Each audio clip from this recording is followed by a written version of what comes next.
అది Attarintiki Daredi cinema success meet. శిల్పకళా వేదిక బ్రహ్మాండంగా వేడుకలు జరుగుతున్నాయి. ఆ సినిమా యూనిట్ మొత్తం ఈ ఫంక్షన్కి హాజరయ్యింది.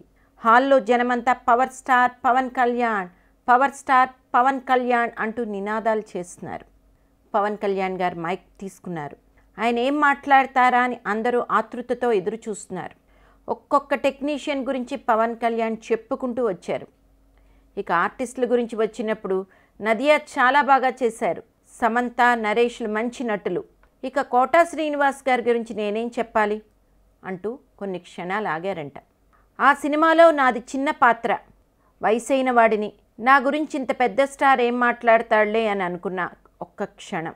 పవన్ ఇలా అన్నారు, కోటా గారు పెద్దవారు, ఆయన గురించి మాట్లాడాలంటే నా వయసు కానీ అనుభవం కానీ సరిపోదు, ఆయన ముందు నేను చాలా చిన్నవాడిని అని అనేటప్పటికీ ఇంత పెద్ద స్టార్ అంత వినయంగా గొప్పగా నా గురించి మాట్లాడా అని ఒక్కసారి ఉద్వేగానికి లోనయ్యారట కోటా గారు.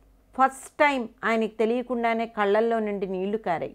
ఇంతటి సంస్కారం ఉన్న పవన్ కళ్యాణ్కు మనస్ఫూర్తిగా దండం పెట్టి ఆనందంగా బయటకు వచ్చేసారట కోటా శ్రీనివాసరావు గారు.